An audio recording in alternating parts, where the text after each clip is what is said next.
meeting for August.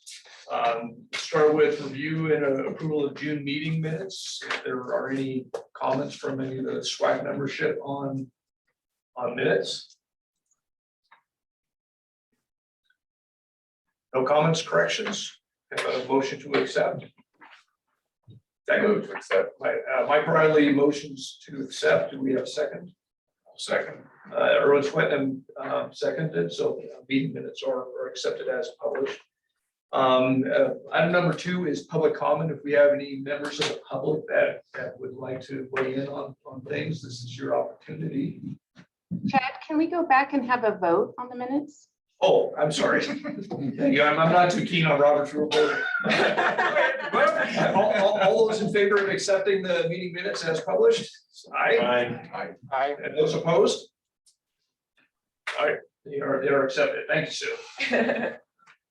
Is there a chat here? Let's see, we have a note from Keith Caceres. Yes. Okay, I just seen the chat note you had here. So Oh, yes, thanks. out here by 9. So, okay. So anyway, do we have any members of the public that would want to share anything with us at this time? Okay, we'll move on. Move on to item number 3, a criteria update. So at the June SWAC meeting, we did a final review on the citing criteria.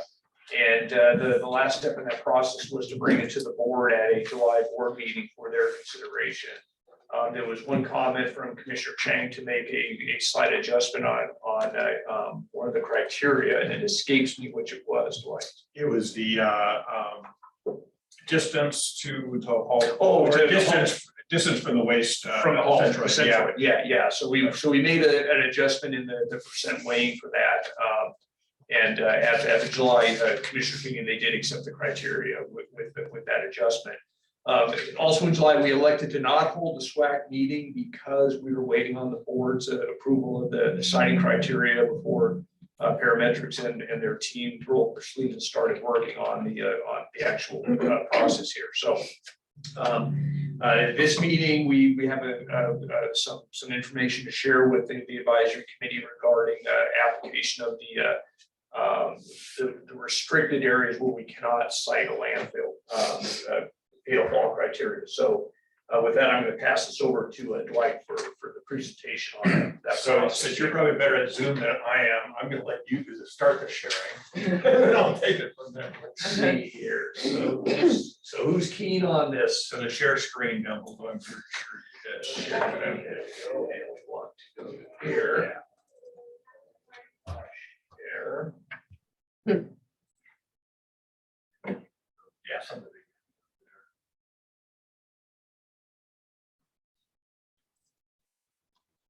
Okay, so everyone can see the slideshow?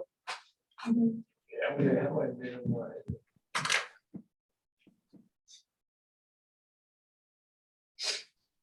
Okay, so with that, cool.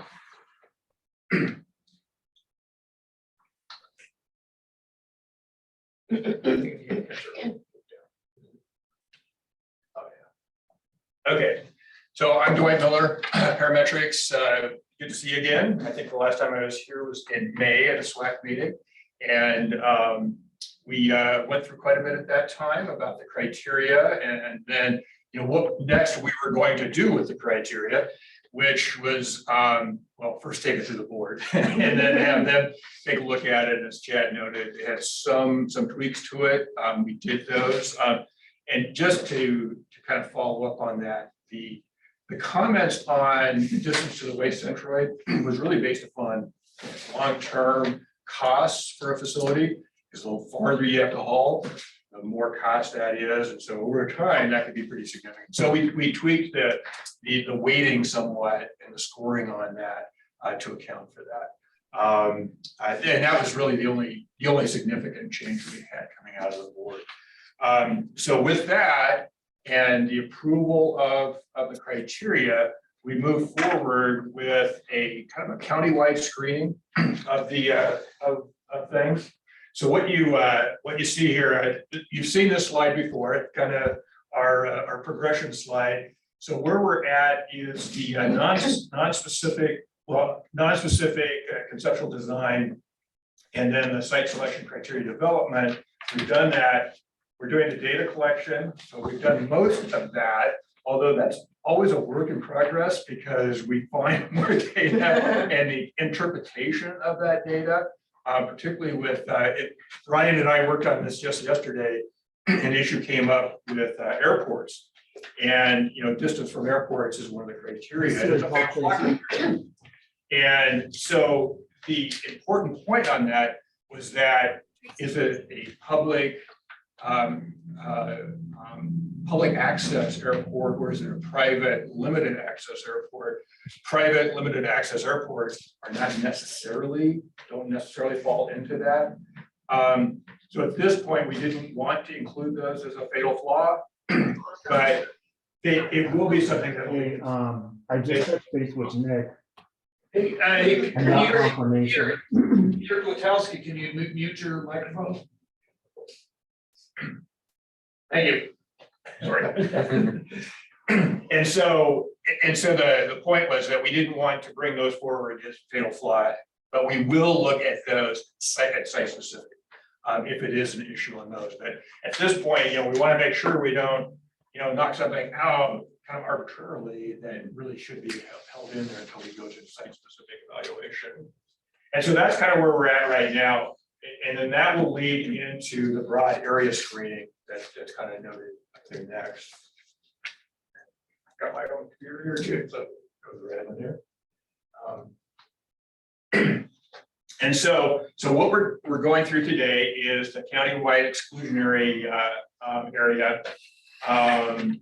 And you'll see that this kind of builds on itself. And so at the end of this, we will have essentially showing a map that shows those areas that are excluded from site development. Not that there couldn't be other areas that are excluded, but those need to be evaluated more at the site specific level, at the parcel level, so to speak. And you can't necessarily do it at a broad screening. This broad screening we're doing using GIS. Using a lot of the resources that the county has in their GIS system, as well as what we've gained from other public agencies, state agencies, the county, as well as some federal resources as well, especially for wildlife issues. And so as I note here, we have this countywide, which we're going to present today, and then there's also the site-specific fatal flaw criteria. And those are applied at the site identification and broad screening level. So those are kind of looked at in the next round. And what's particularly important about that is this next step we're going to go through. So between now and the September meeting is the actual site identification process. And so this is working with the county GIS and looking at the parcel level and identifying parcels that meet the size considerations that then also fit within these non-exclusionary areas. So we have the exclusionary areas, and so what we're really trying to look at is what areas are not excluded. And so that's the next step that we will be going through in the next month or so. And then that is what, based upon that list of sites, we will take into the broad site screening, which kind of gets into that scoring of sites in that next round, which we will be doing through the fall. So I kind of wanted to note some of these areas that are really at the parcel level review that are noted up here. So like the groundwater wells and protection areas, you start applying some of these criteria, like at the state level, groundwater protection area, let's say. Well, pretty much all of Deschutes County is a groundwater protection area. The thing is that that's not really what our criteria states. It's more, protection of an actual groundwater resource and groundwater resources being used. And so, it's important to look at that more at the parcel level. High value farmland, the same thing. We can, the EFU zoning is one area where landfills are outright noted that they can be in, except for high value farmland. And the high value of farmland really needs to be identified at that parcel level.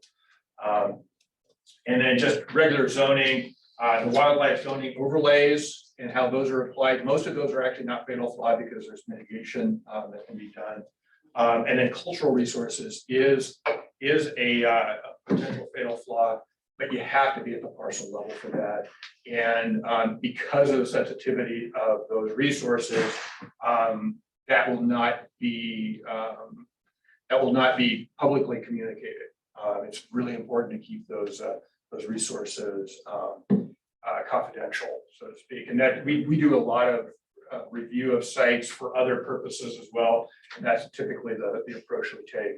The State Historical Preservation Office, SHPO, requires that you not release the actual information on those sites. We will just say that is not allowed in that location.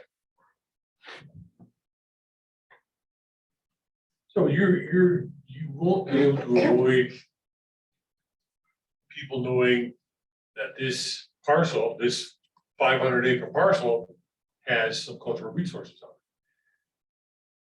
That's correct. Although we can fairly, we can just say that 500-acre parcel is not available, or we can.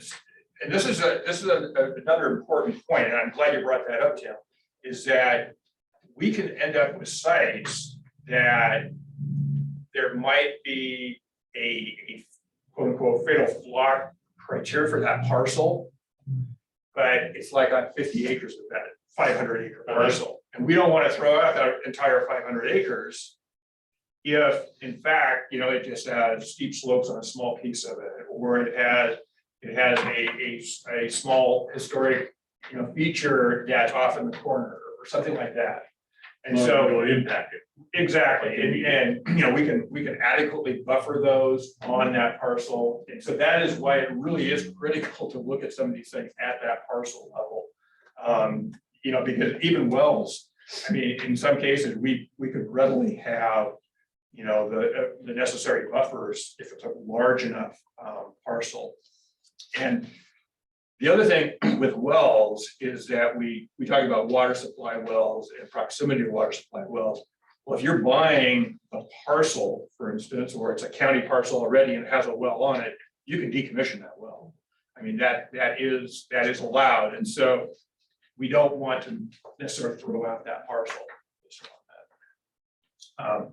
So all of that said, these are the items that we've mapped for this process. And so this is the order in which we will kind of build this map, and it'll be kind of the next piece here coming up. But it's kind of the urban question. So it's city limits, the urban brook boundary, unincorporated communities, and the urban reserve area. So identifying those as all non or exclusionary. The airport buffers, those airports that are public access, public airports. Most significant ones, obviously Redmond, Bend, and then also out in Sisters, and there's a couple others as well in the county. Wetlands, fairly small areas of wetlands here and there that are identified at this level. So this is the National Wetland Inventory, which is a pretty high level review of wetlands. And so once we get to the site level, we will actually look at that more specifically. The FEMA 100-year floodplain, those are actually fairly good. I mean, as far as what's identified out there, once you get to a site, if you're close to a 100-year floodplain, there may be a need to do further modeling of that, just to ensure that, given new climatic conditions, that you're showing a large enough area for that floodplain, because there's a lot of new modeling that's showing some of these floodplains are bigger than they were in the past. Sage grouse core habitat area, the Metolius river area, Holocene fault buffer. So Holocene faults being those that have been seen in the last about 8,000 years, seen activity, and then steep slopes. On the sagebrush, Mhm. as I understand it, there's like 3 levels of potential impact. Yep. Exclusionary zone is just the highest level, or is it It is just the highest level. also where there's Lex, where there's, It identified, yep, and as well as high value habitat. I think is the other way that's defined. okay, And so the county has done a really good job of identifying those areas, so we're following that, you know, those areas that have been identified by the county. Yeah. So let's see how we do this. I use this now. Yeah, there we go. So we want to get, so I need to go to. There we go. Okay. So here's the map of the county, kind of knocked off the corner there just a little bit. Let's try to get that. That worked pretty good. Correct.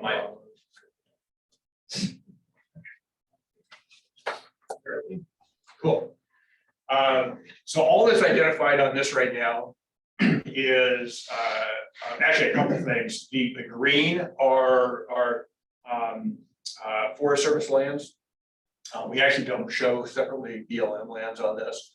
And that's not to say that those are exclusionary, it's just that that's kind of the background mapping. The pink and red dots, those are solid waste facilities. And so the big one. Can you show the map, please, and share it? Oh, this is not sure. Okay. No, Sorry always- about that. PowerPoint.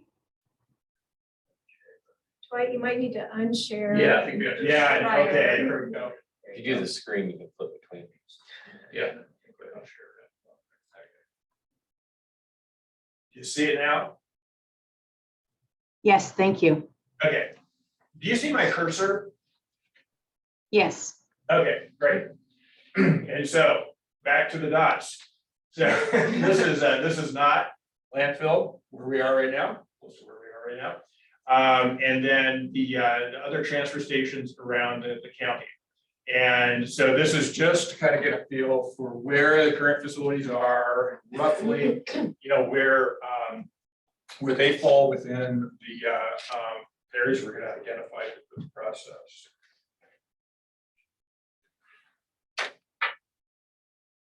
So we'll plug these all in. So city limits, urban growth boundary, unincorporated communities, and urban reserve areas. And so these are essentially identifying these urban areas as not, as exclusionary areas. And yes, in fact, not is on the edge of that because not is in the city of Bend. Actually, the landfill is in the city, right? In it, or it's not, it must be right on the edge. Right up there was the city. Okay, yeah. So then we'll bring in the airport buffers. And I really want to point this out. It was interesting when we were first looking at potential locations, and just from the standpoint, and this is a long time ago, and this was just from the standpoint of where does the county own a lot of land, and so and Tim or Chad, correct me if I'm wrong, but I remember that it was, oh yeah, there's a lot of land that the county owns up by the airport, up by Redmond. And so it's all within the buffer, and so it's too close to the airport. But that just happens to be where the county owns a fair amount of land up there. And in fact, the Negus transfer station, I believe, is on part of that land up there. One quick note, there's also a private airport in Sun River.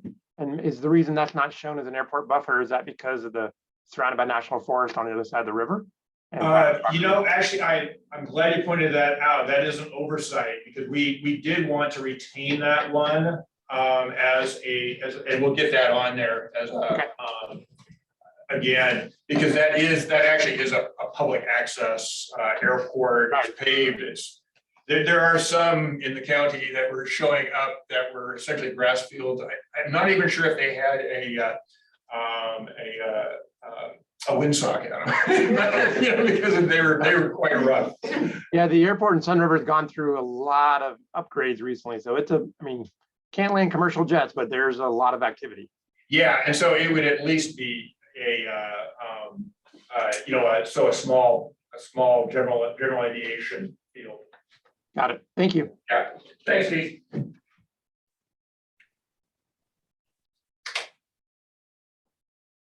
And then to wetlands. So as you can see, those wetlands are, you know, and what's nice about this, I can kind of turn them on and off, and you can see that there's not a lot. There's a few out here, east part of the county that are identified, and otherwise not a lot. And these are ones that show up, like I say, on the national wetland inventory, which is a pretty high level evaluation of wetlands. It's always what you go to first, because if nothing else, you have to say if your site doesn't have wetlands, you need to say why. But then also just because it is at least a first blush look at where they're at and where they could be near a site. So one more note, there's a bunch of wetlands around Sun River as well. So maybe that's something that was an oversight also. Yeah. I would make sure to do that also. Yeah, and I think that might be kind of falling in underneath the Sun River area there, that blocked out area. Oh, okay. I'll see. Yeah. Sure. You can turn it off. Yeah. Oh, no, it's not there. Okay. Yeah. Keith, do you know if those are on the federal wetland inventory?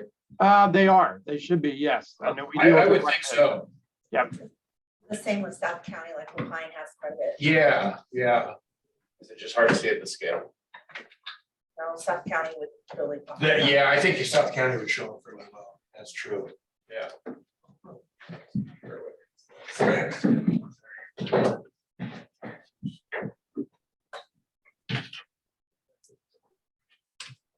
That's why I believe at certain levels, layers don't show up in the visibility range. Yeah, So and there may be some that because of the Forest Service overlay on some of that, it might be. But we'll take a look, and because we really do want to show them on here, and we'll make sure those get in there. So the 100-year floodplain, and now this is where probably we're identifying some of those areas that are off limits around Sun River.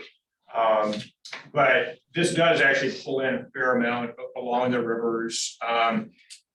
Streams is another area that is a fatal flaw. It's like 200 feet away from streams. The reason why we didn't do that as a blanket overlay is because some of them are ephemeral dry streams. And so we need to look at those more at a granular level down at the parcel. But that is an area that we will be looking at a little bit more. And we felt that especially the larger waters were being picked up by the floodplain.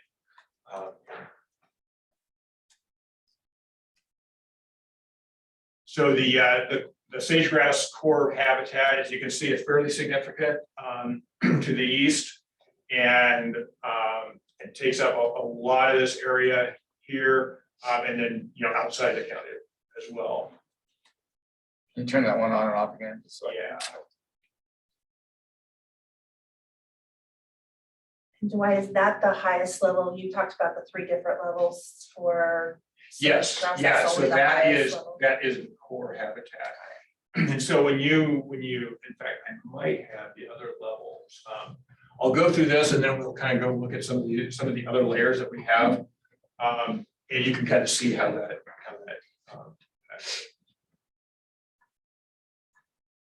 and the Metolius up here in the northwest.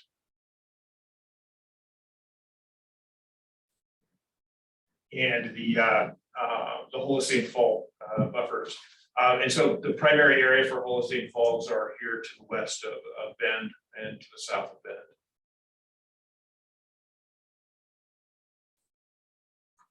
And then steep slopes. So steep slopes is a pretty significant issue, obviously. At the same time, this is an area that we do have to look at fairly closely at the parcel level, just because, especially if you're in an area where you have a fair grade break, you know, you might have half your property that's fairly flat, and then it goes up a slope. You don't want to throw that whole parcel out in that case, and that could be fairly significant with some of the large parcels that are, particularly the larger parcels in the county that tend to be out to the east.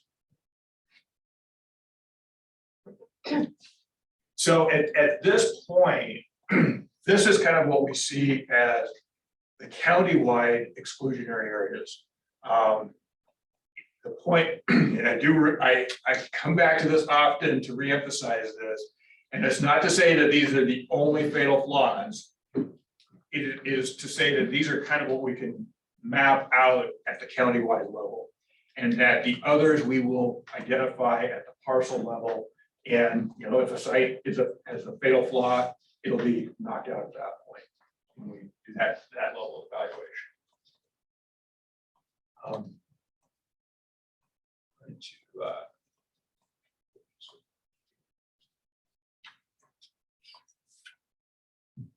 So I'll identify a couple more here, just so you kind of get a feel.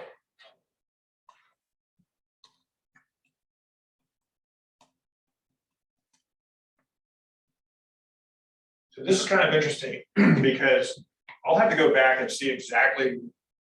I actually thought we had all NWI or some National Wetland Inventory parcel on there. Obviously, we didn't. This picked up those ones down by Sun River and down by Lapine and also this shows much more, and then especially out in the west part of the county, those areas. And then I'll just kind of show you the other areas for sage grouse. So these are the non-core areas, but you know, there are areas that you can develop, but you possibly need to mitigate. It's very much at parcel level.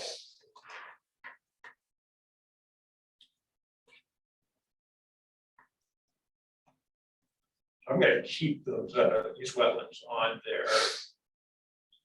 Have those to look at. Trying to remember if there's we have.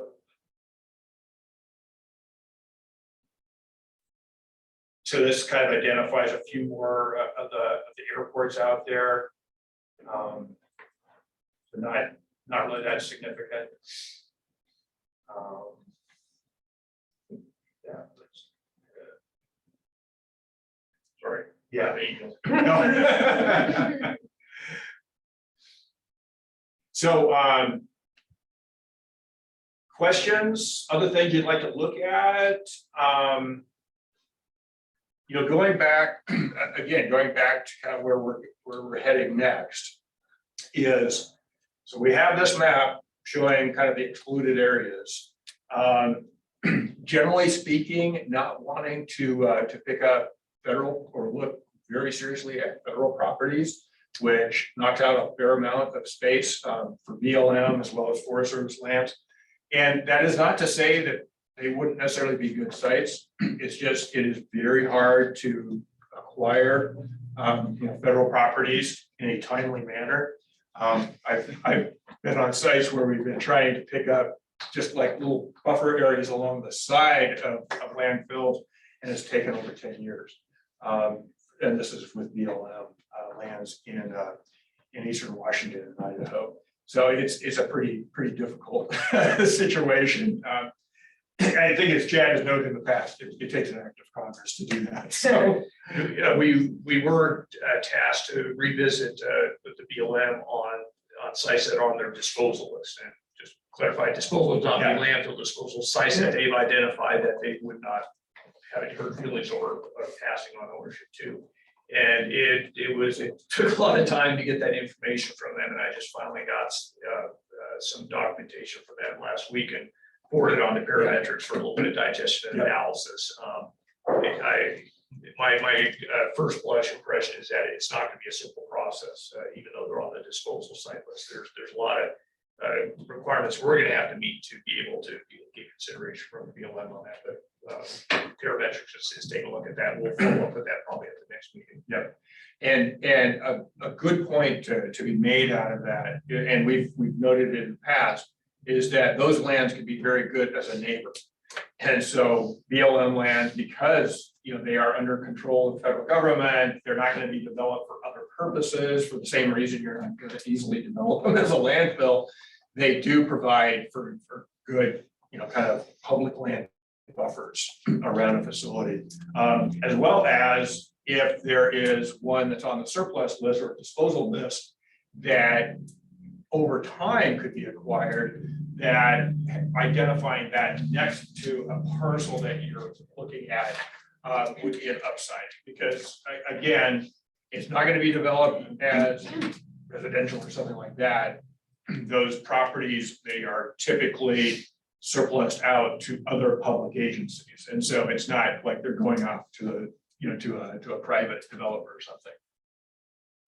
Tim, I don't know if you can reflect on when you and Tom Anderson met with BLM, they had indicated that they would be receptive to kind of preserving adjacent properties if we were to site a landfill near them. Right.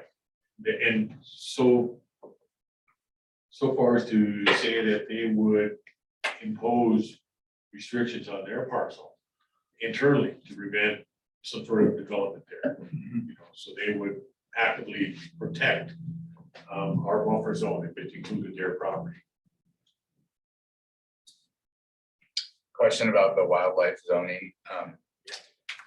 My understanding is the county was gonna go through a process of updating some of that recently, but put it on pause until next year sometime. So I guess, I mean, my understanding of, I'm just trying to bring up what I think could be an environmental community concern. To what extent are the maps you're going to use up here consistent with kind of more current up-to-date knowledge and thinking about where those buffers should be?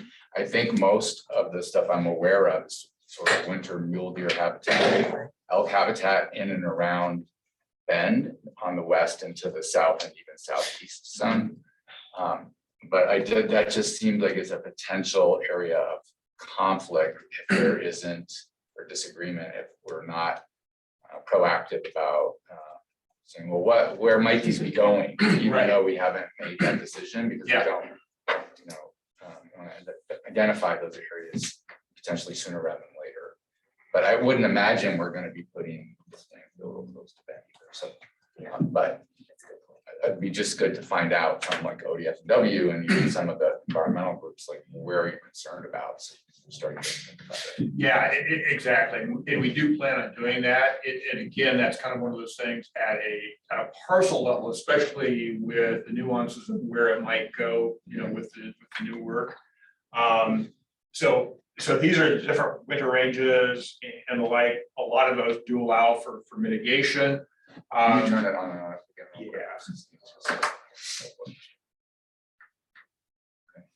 Yeah.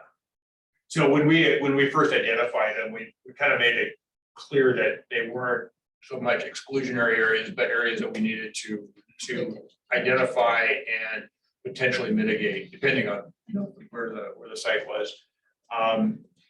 And honestly, this is one of the reasons why there is a desire to look at disturbed properties or other impacted properties, because typically they're already disturbed. They might be heavily fenced, or for whatever reason, you're already able to, if anything, you might help the situation by being able to provide better buffers around it that are accessible for wildlife and the like. So, and then just have your primary area, being in that disturbed part of those parcels. So that's one reason why, when we were looking at, when we go forward looking at the next steps, to look at such as surface mining areas.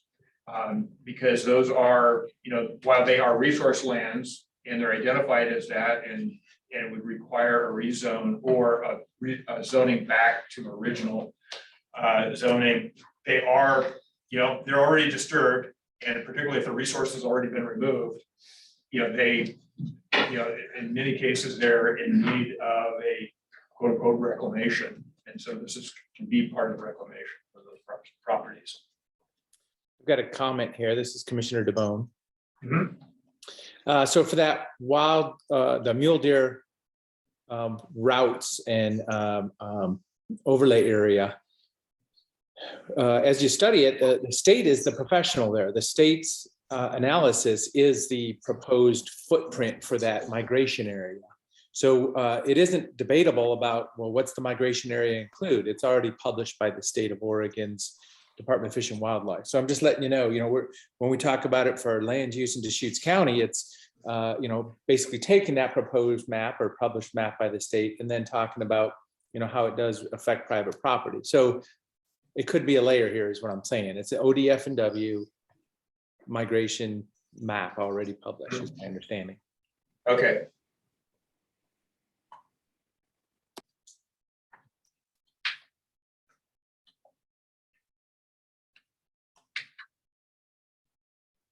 Hey, good morning, everybody. This is Peter Gutowski, Community Development Director. Just on the wildlife inventory piece, I think it's worth acknowledging that as Commissioner DeBonne stated, a landfill today is not recognized as a conflicting use in any of the wildlife areas. It's a use subject to conditional use under the exclusive farm use zone. All things being equal, to the extent that the Community Development Department is directed to update the wildlife inventory for mule deer starting next winter, I don't anticipate, certainly staff is not recommending that, nor is ODF and W recommending as part of that inventory update that a solid waste facility be seen as a conflicting use.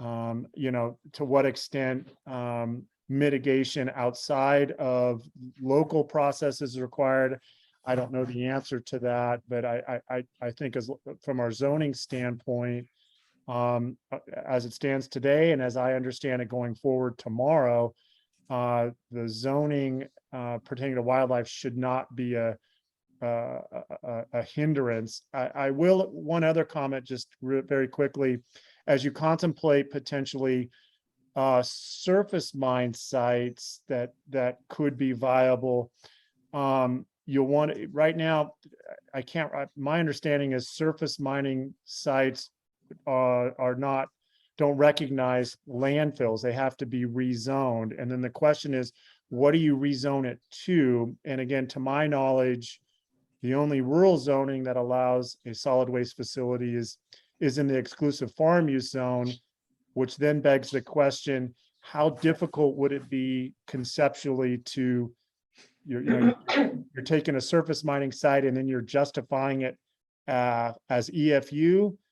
That may be difficult to justify, again, because you may not have agricultural soils because of the surface mining activity. So that may be a quirk that needs some noodling to figure out how to rectify if you find yourself again with a viable surface mining property.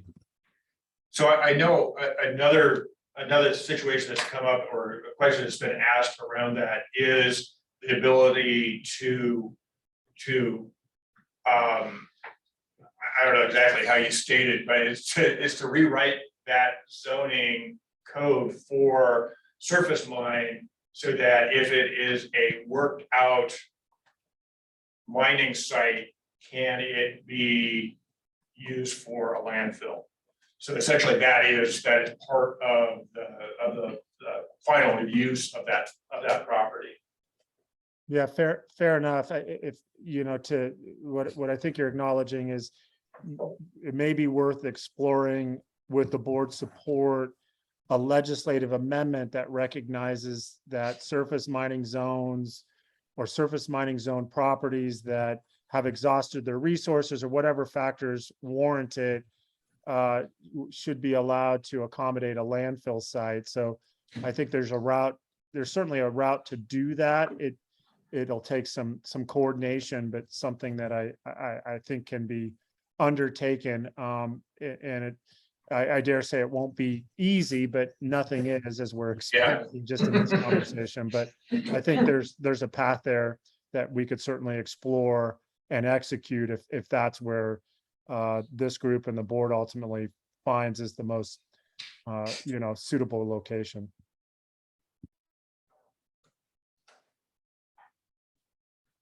And Peter, I just want to clarify just for the group's benefit, because you and I are more familiar with this, but when you say that a landfill is not a conflicting use in the wildlife zone, that's the wildlife zone. That's not the sage grouse core area. The sage grouse is wildlife, but sage grouse has a different set of rules than the other map. Yeah, that's a good clarification. The sage grouse is in a different, when I think of wildlife, there's the wildlife combining zone. And then we have a separate wildlife area that's recognized as the sage grouse combining zone. In that area, and this is all directed by the state of Oregon, that regulatory construct does not single out conflicting uses and by listing them. It looks at impacts that any use that has a certain level of intensity has to go through the Oregon Department of Fish and Wildlife's mitigation program, which is complicated, can be very expensive, and lead to significant uncertainty. So I think this group is wise to consider not exploring a landfill in the sage grouse area for those factors. Peter, is that comment directed at the core area or the other two levels of sage grouse habitat? It's focused primarily on the core and the low density. In the general habitat area, as long as I recall, as long as you're away a few miles away from any documented lek, I don't believe you're subject to the mitigation rules. But from my interactions with ODF&W and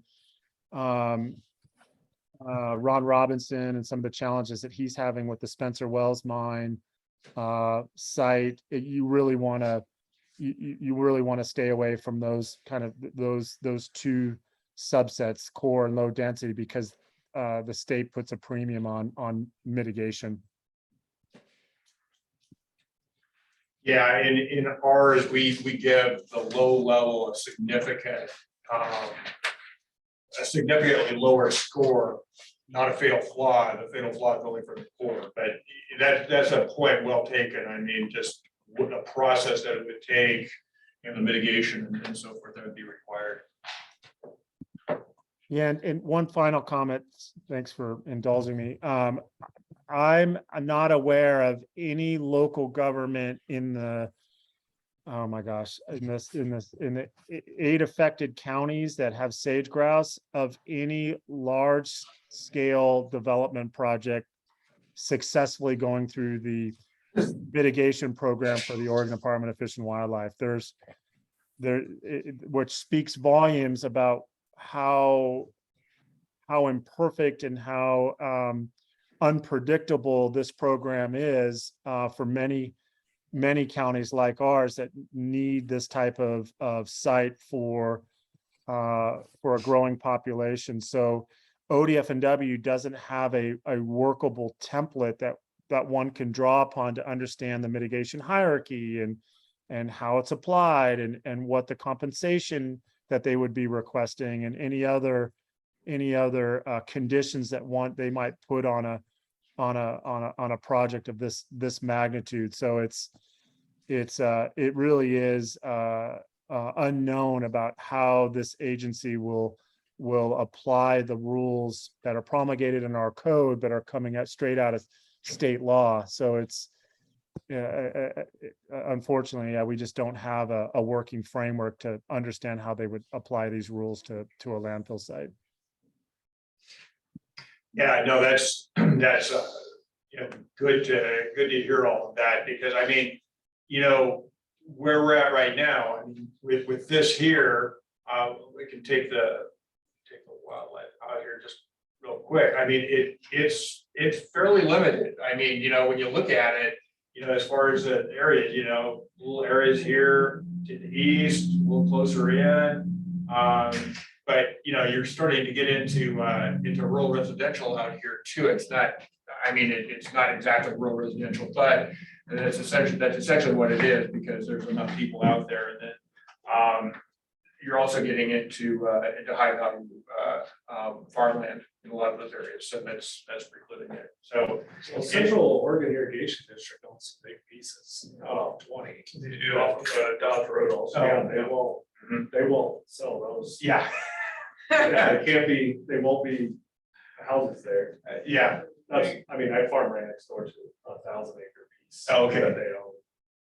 But when you say that they won't sell, have people approach them, or do you approach them and they say? Yeah, I looked at doing it to expand into farming, and they just weren't interested in having that done. They said they were gonna save it for some public matter or some future thing, so it might be something. Oh, okay, okay.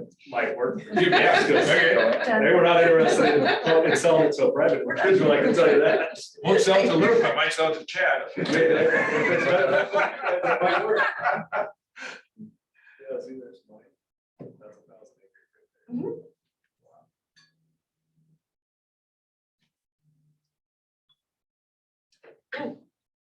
Yeah, so as I noted, the next step is to start applying kind of the rest of the criteria using GIS initially, particularly with the parcels, you know, the number of parcels that we need to pull together. We don't want to come up with a site that's, you know, 105 acre parcels. It's, you know, what we're really kind of focusing on at this point to, you know, on this first screening is up to about five parcels. And this is just to do a GIS, initial GIS screening. So 5 parcels, the smallest parcel being about 50 acres, just because that's something that we can fairly easily model with the GIS program. And then to see what we come up with as far as, you know, 250 acre parcels and above. That's the bare minimum, is the 250 acres.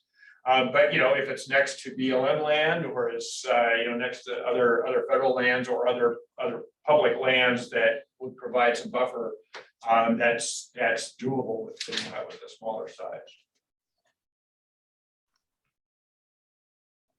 This is Shad Campbell with Deschutes County IT and GIS. I had a quick question about the airport buffer.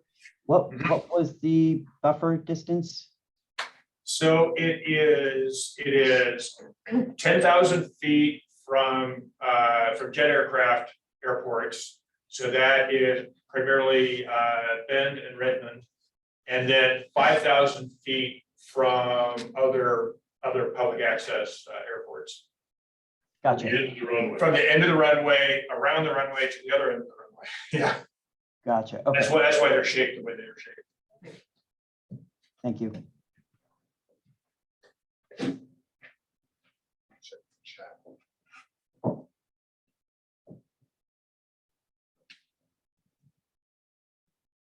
Oh, those are the map. I already texted Sue earlier. Oh, okay. okay. That was from your first article. I'm gonna stop sharing this and go back. Unless, is there anything else anybody wants to see on these? We can turn things on and off, you know, all that. This is the time we can play that stuff too. Right, one layer that I thought was interesting to see was ownership.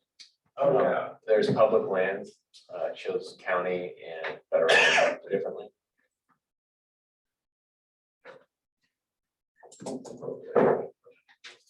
Yeah. Oh, yeah.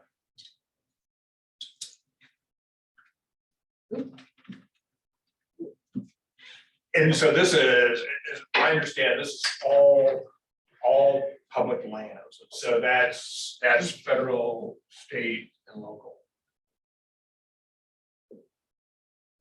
And so, yeah, a good chunk of the county is some type of public land or another.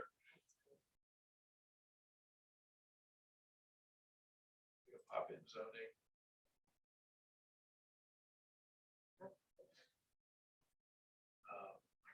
What is that layer?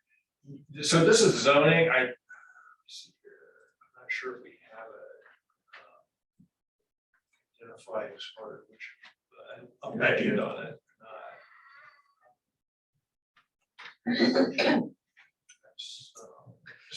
We have a lot of different, you can see both local as well as county, so it's a lot of stuff on here.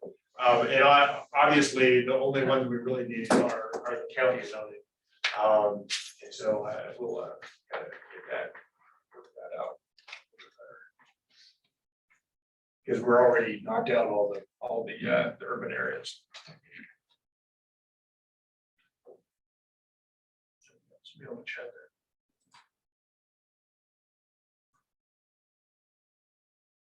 there. Okay, all right, thanks, Keith. Yeah, thanks later.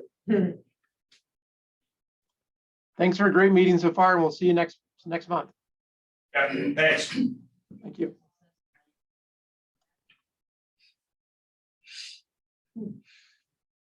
I'll drop out of that.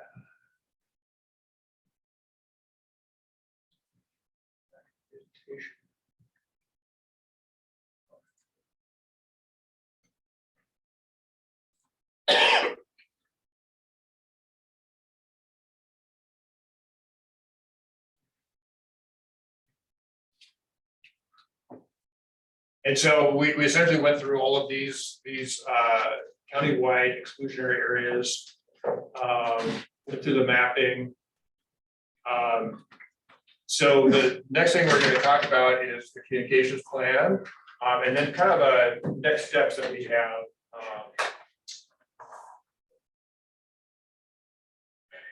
For thanks, Nick.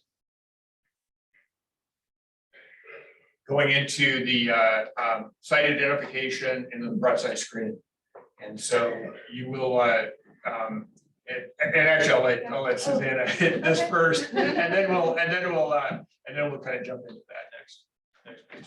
Okay, hi everyone, I'm Susanna Jolber. I'm with Barney and Worth, and we're part of the parametrics team. We've been working on communications for the project. So I don't know if anyone went to the county fair. Did anyone see the county booth there with the prize wheel? We had a trivia kind of thing where you could get candy if you know, there was no right or wrong answer. But anyway, it was just to attract people to the booth, and apparently it was a pretty busy booth, just to talk about the process and the siting process and the not landfill, and talk about the good stuff that the county's doing as far as recycling and just garner interest in it. So I think it was visited by a lot of people from what I heard. So nobody wants to admit how you did on that. There were a lot of fun facts, and we had a kids version too. So anyway, anywhere you have candy is a good thing, I think. So anyway, so we're just trying to target some of those upcoming events to try and talk about the siting process and get the word out there that this is kind of ongoing, and we've been working on it. And until now, there hasn't really been a map with sites or blobs or anything. And so it's been a little bit obtuse, but we kind of expect there's going to be momentum and more interest as the process goes on and as the sites are narrowed. So we've got some upcoming events. Chad is going to be talking about the process at County College, which is coming up, and then State of the County. And then I think we're going to be at City Club after the first of the year. They're talking about that this week, I think, at their scheduling meeting. And basically, as we move along with the siting process, we're going to focus in on the key SWAC meetings. So it was hard to see the schedule up at the first couple slides, but basically in September, you're going to see that narrowed list of sites that's coming from the work that Dwight and his team has been doing with the exclusionary criteria and the areas of the county that are left over. And then after that, in December, hopefully down to a list of, Dwight, it's like 12 to 15 sites. Once the broad area screening is complete. And then from there, in March of next year, we'll be down to 3 to 5 finalist sites. So as that kind of is narrowed into a funnel, the interest we expect is gonna gain momentum. And so after the first of the year, we'll probably be starting with the county's communications team, more email blasts, e-newsletters, things like that, more targeted outreach, talking about the process and how people can get involved and weigh in. We're planning an open house after your March SWAC meeting, just to tell folks about the sites. And at the same time, I think we're going to be doing a story map. The county's been using that for other public processes. And it kind of is a nice way to tell a story about what's been going on and have people kind of be able to interact with maps and things like that. So that's about it. Did I miss? No, I think that's it. So the next big SWAC meetings really are the September meeting with the identified sites, initial sites, and then kind of leading into the broad site screening. And then the December, I mean, everybody wants a big meeting in December, you know? And so we have the essentially the outcome of that broad site screening at that meeting. And so that will be, that'll be a lot of work that will be presented at that time. And, you know, probably knocking down the number of sites that go forward down to about a dozen or so. And then that will then set the stage for at least the kind of the initial screening at the focus level down to the short list that we get to in March that will be presented at the March meeting. Is there an explicit plan, like, to differentiate between how we're gonna engage, like, and communicate with the public versus like other electeds versus like maybe environmental groups? Are there like different opportunities for those organizations to engage, or is it kind of all in one open house? No, that's a good question. Yeah, our intent kind of, while the team's doing this broad area screening, is to do more presentations. So yeah, to the Central Oregon Environmental Network. I was talking more after the meeting about getting possibly on a future agenda. Yeah. So if you have a group that you think would be good, actually to all the SWAC members, if you have kind of an interest group that you work with, or you think that would be good for Chad and Tim to come and talk about the process, that would be great. Cool. Schedule that and stuff. Yeah, I can send over Yeah. some recommendations. Yeah. Okay, great. Cool. Yeah, we want to have as much outreach as possible. So, you know, it's really important to get the public and get folks, you know, really weighing in on the process as well as the sites once we get out to that point. Certainly, as we generate this map with potential sites that the interest in momentum is going to build, we want to be able to reach out and hear from as many people as we can and as many groups as we can. We have a chat. Oh. Chat.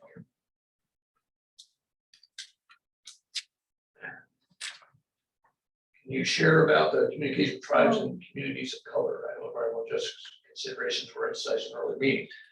We have not heard back from Whitney with the county administration. She was working on trying to get a contact with the tribes, and I'll follow up with her and see if she's having progress on this. It's been challenging to try to find people to reach out to. Udara, for anyone else has contacts, it would be helpful to share that with us as well. Yeah, I have terrible eyesight, but I saw communities of color and marginalized groups, I think, up in the chat. So that is a group we could definitely touch base with. The Black Leaders Assembly, Central Oregon, Latino Association, groups like that. So we can definitely do outreach to them in the fall, more targeted outreach. So yeah. Yeah, and any contacts people have with organizations out there to make sure that we're as inclusive as possible would be great.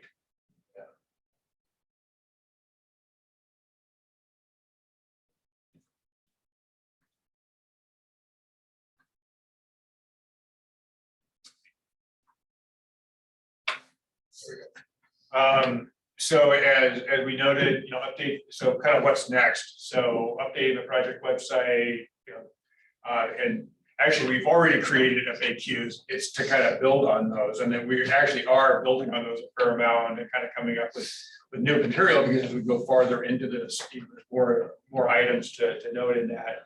And then developing the project fact sheets. We had fact sheets for the fair, and that we had there. And so those will continue to be updated as we kind of expand into the rest of the project. And then, as I noted, we will be doing the initial site identification here in the next month.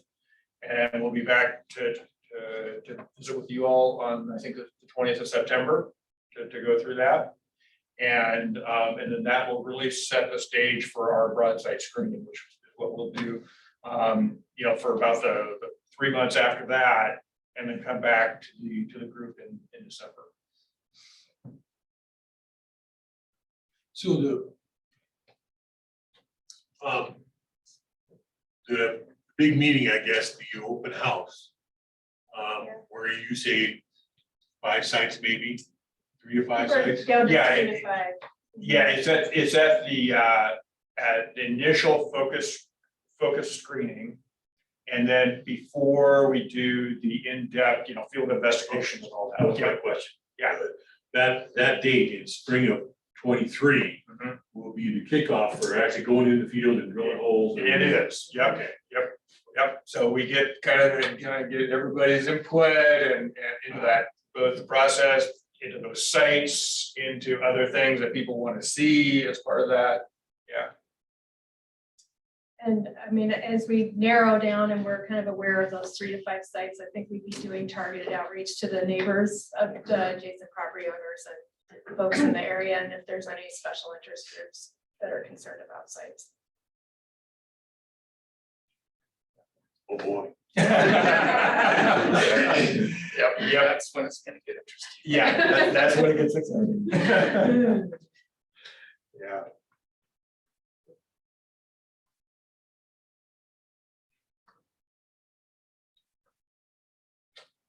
And so, just in case it didn't work for me to go in on that GIS, I had a backup slide. So these are what are going to be in the packet. Because we needed to have something we could actually drop into a packet. And so these will be in a PDF as part of the minutes for the meeting. And they're just screenshots off of what we just went through. But we will go through and pick up some of those things, particularly the NWI wetlands and the airport. Those ones that we didn't quite get in there, like the Sun River Airport.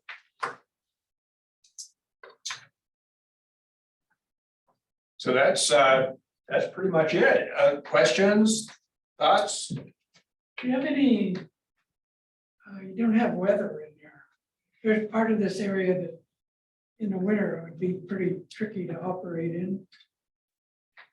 Further east you go, the less snow you might You get. had an annual snowfall. Yeah, there was. Yeah, it was not, I mean, it wasn't a county-wide screening item because it's not a fatal flaw, but it is scored on because, with precipitation and, snowfall and things like that. I don't think we don't call out snowfall directly, but it's under the precipitation. So higher precipitation also around here also means more snow and, and issues that you have to deal with. Yeah.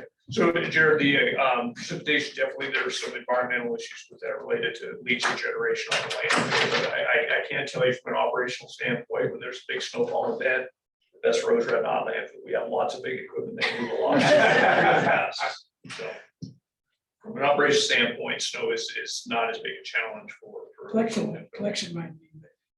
Yeah. Well, the location of the landfill doesn't necessarily impact collection. Definitely it impacts the transportation side of it, though. And depending on where we are, we would be relying on ODOT or somebody to keep the roads clear. But weather is a factor that I think we get down to on the specific site level analysis. Yeah, and I'll show you what we have.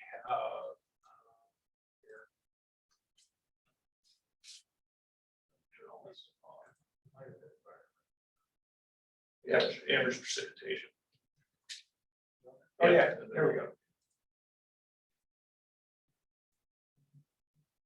Yeah, so in this case, we just kind of show the contour, so to speak, of it.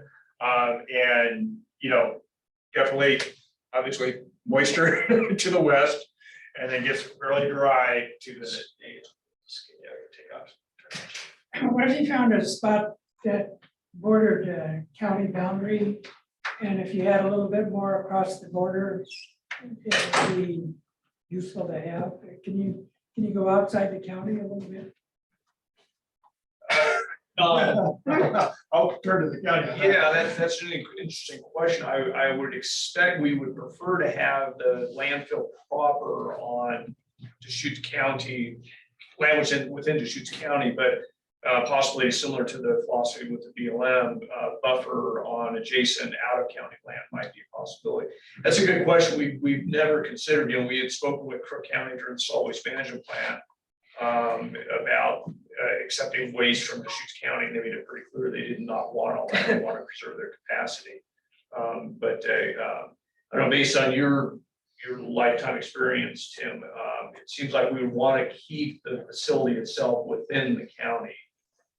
You know, I don't recall that being a big issue the last time we did this. You know, there was a point in time when Crook County actually was paying a holding fee on a piece of property out there that they were gonna have their landfill there, and they were hoping that our landfill would go there, and then we would combine. So it was in Crook County, but it was over the county. Straddle the border. And so I wouldn't say that that's absolutely not possible that we'd be across the county line, but just in terms to get there, it's gonna be, you know, it's all, how far is it to get there, you know? So it might be a good spot there, but if there's a better spot that's, or as good a spot that's 10 or 15 miles closer to Bend, well, that's what you wanna do. So just kind of gets out there a little bit far. Yeah, and I think that would typically be the situation, although, you know, back to what Chad said, particularly if there's federal land or other public land of some type that's on that other side of the county line, that would be great. I mean, and it would again be a good site just from the standpoint of kind of providing additional buffer.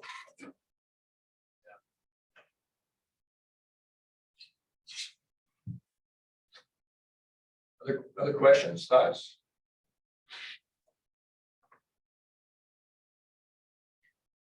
Okay, well, I guess we'll adjourn the meeting. I want to thank everyone for coming and participating. All those online, thank you very much, as well as was at 10 live here. Can you, the date and time for the next meeting to confirm?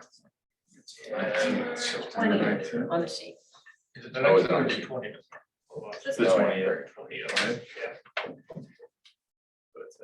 Yeah, so we're doing them on the third Tuesday of the month. It's just the schedule we're trying to stay to with. So thank you. Yeah, so next meeting will be here on September 20th. And then there wouldn't be one in October, November, just December. Depends on what We'll kind of see. drives things at the September meeting. Yeah. Subsequently, so we skipped the July meeting. We didn't have a lot going on. We were waiting for the board to approve the criteria. But we may be holding multiple meetings as a momentum and publicity gets out on the project for it.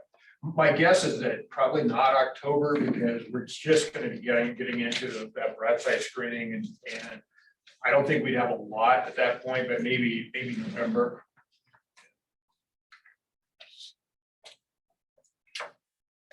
Maybe if folks can make sure they signed in before on their way out, that'd be great. I think it helps too with the minutes. Thank you. Thanks, everybody. Yeah, thanks. Thank you.